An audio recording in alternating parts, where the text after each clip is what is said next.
여러분들의 재정적 재기를 돕는 배동훈 변호사입니다. 여러분이 개인회생을 진행하면서 가장 두려운 마음으로 받아보게 되는 게 보호정권고 또는 보호정명령이죠. 보호정권고가 뭐냐 하면 법원에서 궁금한 게 있을 때 이 부분에 대해서 설명을 좀 더 해보세요, 또는 방금 얘기했던 거에 대해서 증거를 좀 제출해 보세요, 이렇게 법원이 물어보는 절차이거든요. 이게 한두 번 나오고 개인회생 절차가 바로 끝나는 사람이 있는가 하면 3번, 4번, 5번, 6번 여러 번 반복돼서 나오면서 재판이 계속 길어지고 미궁에 빠지는 사건들도 있단 말이죠. 그러면 법원은 어떤 사건은 보호정 한두 번만 내리고 어떤 사건은 5번, 6번 내리고 왜 이렇게 차별을 두어서 계속 물어보는 걸까요? 여기에 대해서 설명을 한번 드리겠습니다. 첫 번째는 서류가 미비한 경우입니다. 여러분 개인회생을 신청하면 법원에 반드시 제출해야 되는 필수 서류 목록이 있거든요. 누가 신청하든 반드시 제출해야 되는 목록이 있습니다. 그 담당 사무실이 경력이 좀 짧아가지고 개인회생 시작한 지가 얼마 안 돼서 잘 모르니까 서류를 띄엄띄엄 빠뜨리고 내면 법원에서 서류 다시 제출하세요,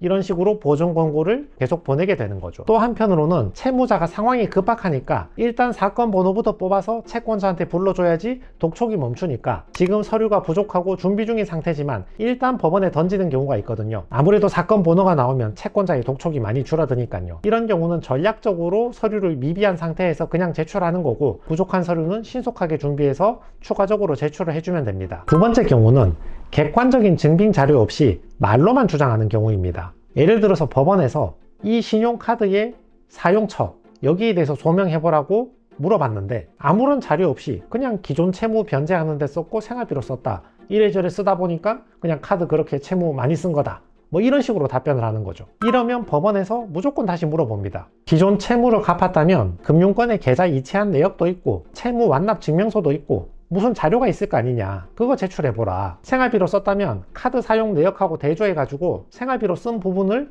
특정해서 한번 주장해보라, 이런 식으로 재차 보정을 내리게 되거든요. 부동산이나 자동차 처분하고 그 대금 받아서 사용 내역도 마찬가지죠. 작년에 집 팔아서 받은 돈을 그냥 생활비 썼다, 이렇게 말로만 해버리면 무조건 다시 보정 권고가 나옵니다. 어디에 썼는지 계좌 이체 내역이나 정확한 증빙 자료를 제출해보라. 엉뚱한데 사치 낭비하고 은닉한 게 아닌지, 정말 생활비로 쓴 건지 수차례 보정 권고를 내려가지고 확인을 하는 겁니다. 세 번째는 채무자의 무리한 욕심 때문에 보정 권고가 끝나지 않고 계속되는 경우가 있거든요. 그래도 재판이기 때문에 실무 준칙이나 뭐 직무 편람 이렇게 정해진 기준에 따라서 재판이 가는 건데, 물론 재량에 따라서 플러스 마이너스가 되긴 하지만 채무자께서 좀 기대치가 과도하게 크신 분들이 있거든요. 예를 들면 부모님이 2분 살아 계신데 전부 다 나의 부양가족에 넣어달라 이거지. 근데 보니까 아버지는 일을 하고 계시고 어머니는 자기 이름으로 아파트가 있고 2분 다 건강하시고 형제도 나 말고 더 있고, 이런 경우에는 법원에서 보정 권고를 계속 내리거든요. 부모님하고 형제의 재산과 소득에 관한 자료를 제출해보라. 자산도 있고 소득도 있는데 굳이 본인이 부모님을 모셔야 하는 이유가 뭔지 설명해보라. 형제가 있는데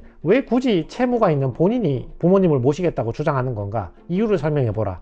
이런 식으로 보정 권고가 계속 이어지게 됩니다. 네 번째는 불리한 사실을 숨긴 경우에도 법원에서 보정 권고를 계속 내립니다. 대체로는 자동차나 부동산이나 이렇게 가액이 큰 재산이 있는데 이걸 팔아서 받은 돈을 어딘가에 썼는데 이거를 보고하지 않고 계속 숨기려 하는 경우죠. 여러분 개인회생 신청하시면 세금 냈던 내역, 등기부, 등록 원부 이런 거 전부 조사하거든요. 그러니까 부동산이나 자동차나 보험 같은 거 명의 이전하거나 은닉하거나 누구 줘버리면 팔고 받은 돈 어디 썼다 그러면 이건 무조건 보정 권고를 통해서 물어보게 됩니다. 이런 사실을 변호사에게도 얘기하지 않고 스스로 감춘다든지, 또는 부당하게 사용했음에도 불구하고 자기 스스로 정신승리를 하면서 아니 나는 정당하게 쓴 게 맞다 스스로 세뇌하고 끝내버리는 거죠. 그렇지만 자기를 설득하는 건 쉽지만 법원을 설득하는 건 쉬운 일이 아닙니다. 작년에 아파트 4억에 팔아서 담보대출 3억 변제하고 1억이 남았는데 그냥 6개월 동안 생활비로 다 썼다. 6개월 동안 1억이라는 돈을 생활비로 다 썼다는 것을 법원이 볼 때는 납득하기 쉽지가 않잖아요. 그러니까 법원은 보정 권고를 계속 내려가지고 6개월 동안 1억 생활비를 어디에 썼는지 생활비 들어간 내역을 제출해보라. 계좌 이체한 내역, 사용처, 객관적 증빙 자료 전부 다 제출해보라. 이런 식으로 보정을 계속 내리게 되는 거죠. 그리고 보험이나 자동차 제3자에게 명의 이전한 게 있다면 왜 이전했는지, 언제 이전했는지, 이전할 때 가액이 얼마였는지 이런 것들도 계속 보정을 내려서 물어봅니다. 다섯 번째는 법원의 사정에 따라서 보정 권고가 계속 나오는 경우가 있거든요.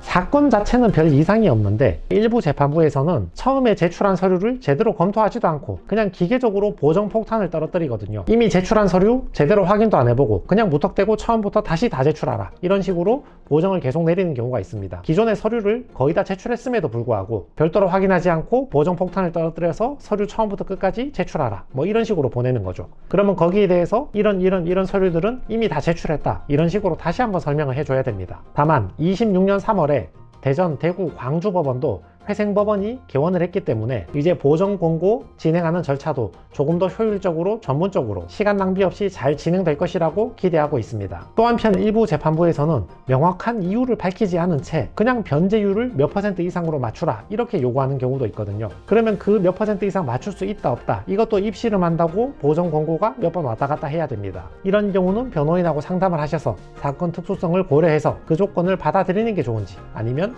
반박을 해보는 게 좋은지 한번 고민을 해봐야 됩니다. 자, 그래서 오늘은 보정 권고가 다른 사람하고 다르게 계속 반복되는 이유 5가지, 여기에 대해서 알아봤습니다. 내 상황을 100% 변호사에게 설명을 하시고 법원을 설득할 때는 객관적 자료를 제출해 주시고 무리한 욕심은 자제하는 게 좋다. 정확한 사실관계와 그 중에서 나한테 유리한 것을 골라서 법원을 잘 설득하는 방향으로 진행을 해보는 것이 좋을 듯 합니다. 다음 시간에는 사전에 어떻게 하면 반복되는 보정 권고 없이 한 번에 개시 결정을 받을 수 있는지, 여기에 대해서 영상을 하나 올리겠습니다.